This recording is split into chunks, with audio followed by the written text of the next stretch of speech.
uma boa noite. Não, gente! E aí, bicha? Quem é você? Bom dia, bicha. Seu jornaleco em áudio que é pra você começar o dia bem informado.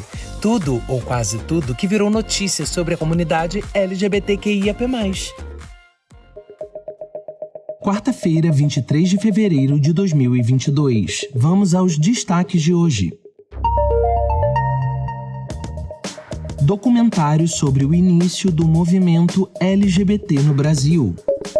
Psicóloga da cura gay é caçada pelo CRP do Distrito Federal. Instituto Centenário de Advocacia filia primeira advogada trans. Olá, eu sou o GG e este é mais um Bom Dia, Bicha, seu podcast diário de notícias LGBTQIAP+. Deu no Observatório G, documentário que retrata início da organização política do movimento LGBT brasileiro, teve pré-estreia em São Paulo na última quinta, publicado em 17 de fevereiro de 2022 por Catherine Carvalho. Quando Ousamos Existir, uma história do movimento LGBTI+ brasileiro, é um longa-metragem que traz a visão de ativistas das décadas de 70 e 80 sobre as trajetórias históricas deste movimento e foi exibido na última quinta, dia 17, para convidados no Teatro Alfredo Mesquita, na cidade de São Paulo. Quando Ousamos Existir mostra uma fotografia de ativistas brasileiros no cenário LGBTI+ do Brasil, num período histórico de mais de 40 anos. Entre os inúmeros entrevistados, todos ativistas, como, por exemplo, João Nery, o primeiro homem trans a realizar a cirurgia de redesignação sexual no Brasil em 77, ativista pelos direitos LGBT, falecido em 2018. Regina Facchini, ativista de direitos humanos, pesquisadora do Núcleo de Estudos de Gênero PAGU, da Unicamp.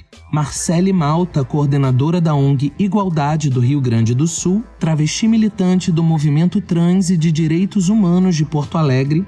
Até Paulo Fatal, que integrou o grupo Triângulo Rosa do Rio de Janeiro e um dos principais ativistas a se posicionar pelo enfrentamento à epidemia de HIV nos anos 80. Ainda podemos citar João Silvério Trevisan, escritor e um dos ativistas fundadores do Grupo Somos, de São Paulo, criado em 78, juntamente com o escritor e professor da Universidade Federal da Bahia, Edward McRae, e o professor da Universidade de Brown, dos Estados Unidos, James Green. A enfermeira e atual presidente da Associação da Parada de São Paulo, Cláudia Regina, que foi participante em 1979 do Grupo Somos, e Marisa Fernandes, que além do Somos, fundou juntamente com outras lésbicas o Grupo de Ação Lésbica Feminista. Giovana Cardoso, atual presidente do FONATRANS, Fórum Nacional de Pessoas Trans Negras, que iniciou a organização do movimento de pessoas trans no fim dos anos 70, e Luiz Motti, professor da Universidade Federal da Bahia e fundador do Grupo Gay da Bahia em 1980, entre tantos outros. E aí, quantos desses nomes você conhece? Você conhece a história do movimento LGBT do país? Pois é, eu só conhecia alguns desses nomes, e não reconhecermos quem abriu caminho para que pudéssemos estar aqui hoje, além de não considerarmos a relevância dessas pessoas para a história da nossa existência, da nossa resistência, pode representar incorrermos em erros que essas pessoas combateram lá atrás. Os movimentos, as associações, os grupos estão aí batalhando pela nossa dignidade, mas a nossa comunidade em geral acaba ficando muito alheia à militância. E eu aproveito para te chamar à reflexão. O que você tem feito pela resistência da nossa comunidade, especialmente em um período tão violento como o que a gente está vivendo? Eu deixo muitas perguntas nesse comentário e não tenho todas as respostas, infelizmente. Mas eu sigo por aqui fazendo um tantinho por nós todos. Se quiser colar pra gente tentar fazer ainda mais, chama nas redes, nas minhas, nas do Que o Bicha, e vamos trocar ideia. Essas pessoas que ousaram existir lá atrás para que hoje nossas existências não sejam apenas ousadia, mas realidade posta, precisam que continuemos o trabalho que elas começaram. Que muitas delas continuam. Esse compromisso é nosso. Deu no G1, psicóloga que oferecia cura para gays tem registro cassado no Distrito Federal e fica impedida de exercer profissão. Publicado em 18 de fevereiro de 2022 por Valder Galvão. o Conselho Regional de Psicologia do Distrito Federal cassou o registro profissional da psicóloga Rosângela Alves Justino por oferecer terapia para que gays e lésbicas deixassem de ser homossexuais. Com a medida, ela fica impedida de exercer a profissão. A cassação foi divulgada pelo CRP do DF na quinta, dia 17. A decisão atende à denúncia de entidades como o Ministério Público Federal de São Paulo e a Associação Brasileira dos Gays, Lésbicas e Transgêneros, a ABGLT. Segundo o documento que decide pela cassação, Rosângela infringiu o Código de Ética da profissão. Em um dos termos violados está o que diz que é vedado ao psicólogo induzir a convicções políticas, filosóficas, morais, ideológicas, religiosas, de orientação sexual ou a qualquer tipo de preconceito quando do exercício de suas funções profissionais. Em 2009, Rosângela já havia sido punida pelo Conselho Federal de Psicologia por oferecer o tratamento. Ela sofreu uma censura pública por ter violado uma resolução da profissão que diz que homossexualidade não constitui doença, nem distúrbio e nem perversão.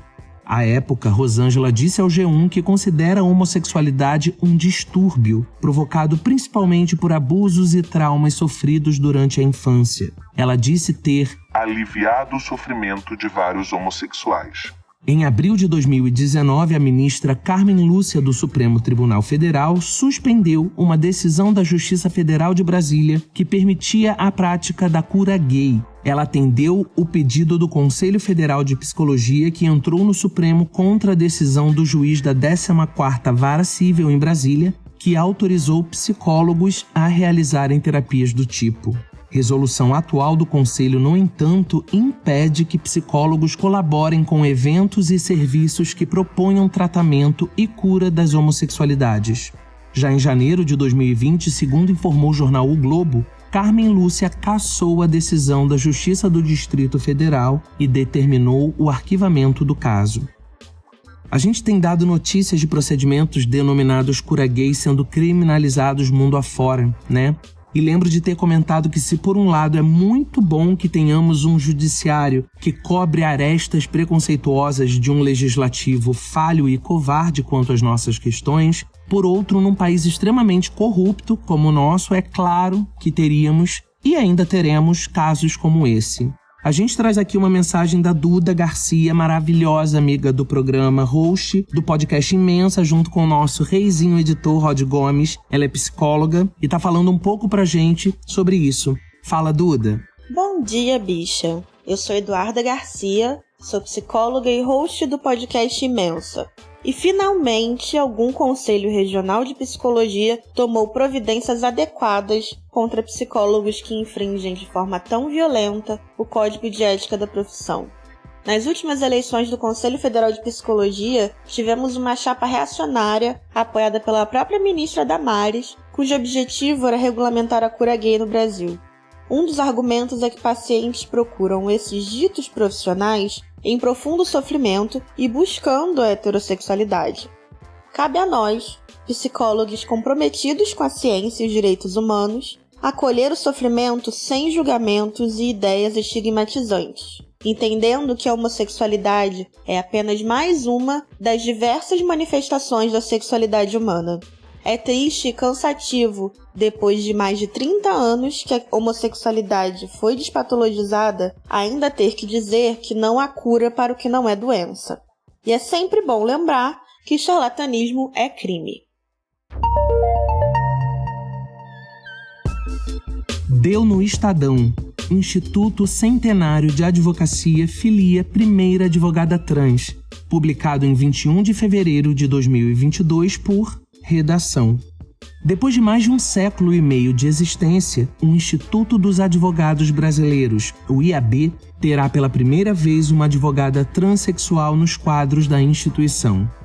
Presidente do Grupo Pela Vida, organização sem fins lucrativos que trabalha para promover o direito das pessoas com HIV e AIDS, Maria Eduarda Guiar assinou a ficha de filiação na última sexta, dia 18. Farei de tudo para representar bem a comunidade LGBTI+, no Instituto, afirmou. Em novembro do ano passado, o IAB criou a Comissão de Direitos e Políticas Públicas. O grupo tem entre suas missões pensar políticas públicas que atendam e protejam a diversidade sexual. A filiação da advogada ocorre em meio aos eventos organizados por ocasião do mês da visibilidade trans. A abertura dos debates contou com a participação da vereadora Beni Brioli, do PSOL do Rio, primeira transexual a ocupar uma cadeira na Câmara Municipal de Niterói, na região metropolitana do Rio de Janeiro. É preciso pensar em políticas públicas que garantam os direitos humanos para todas as pessoas, defendeu a parlamentar que preside a Comissão de Direitos Humanos da Criança e do Adolescente da Câmara. O segundo vice-presidente do IAB, Sidney Sanches, também participou do evento e defendeu a renovação da tradição do Instituto no debate de grandes temas. Um dia já foi o fim da escravidão e hoje é a inclusão plena da diversidade sexual, pregou. Isso é lindo demais. A gente pode o que a gente quiser, mesmo que na base de muita luta. Maria Eduarda Aguiar é mais uma que tá aí para mostrar isso pra gente. E que importante a fala do Sidney Sanches sobre a tradição do Instituto nos grandes debates da nossa sociedade. É exatamente isso que a gente espera de instituições como o IAB, a não omissão sobre questões históricas. Pessoas trans e travestis são possibilidades. Eu ouvi isso da maravilhosa Rebeca Gaia e não me canso de repetir. Elas existem além do 29 de janeiro, do Dia do Orgulho Trans, do Dia da Visibilidade Trans. E Maria Eduarda Aguiar também nos mostra isso. É a gente lá. É a comunidade LGBTQIAP+, ocupando os espaços sim. A gente só vai atuar na transformação se ocuparmos, no amor ou na luta, todos os espaços. Chegamos ao final de mais um Bom Dia Bicha e você já se inscreveu lá no nosso canal no YouTube? Ah, não tá nem sabendo, não ouviu ontem, né? Deus tá vendo, hein? Se inscreve lá no nosso canal, o link tá na descrição do episódio e dá essa força pra gente poder crescer lá também. Fica super à vontade pra dar like, pra comentar, mas se me atacar, eu vou atacar, hein? Sacanagem. E o papo de todo dia, né? Divulga LGBT. Se você tem uma ideia boa, uma iniciativa boa, a gente tá com espaço aberto aqui pra falar sobre o seu projeto. Se você tem um corre sobre a comunidade LGBTQIAP+, ou conhece alguém que tenha, manda mensagem de voz pra gente lá no Anchor contando um pouquinho, chamando os ouvintes pra conhecer você, o seu projeto ou o que você quiser apresentar pra gente. Pode mandar mensagem de voz também na DM do Twitter ou no direct do Instagram. Se preferir, pode mandar lá no e-mail queobichapod@gmail.com. As nossas redes estão na descrição do episódio, juntamente com os links para as matérias completas. O Bom Dia Bicha conta com identidade visual e edição de Rod Gomes, pesquisa de Dan Pereira, roteiro de Dan Pereira e GG, eu mesmo, que além de apresentar, também faço a produção geral. O programa faz parte do feed do Que Bicha, um podcast queer, que está no selo Fio, a rede ativista de vozes. Ouça os outros episódios, compartilhe nas suas redes sociais, não deixe de nos marcar e de nos seguir. Lili tá pertinho de cantar porque já é metade da semana e já o sextou de carnaval tá aí. Fica firme, amanhã a gente tá de volta. Beijo!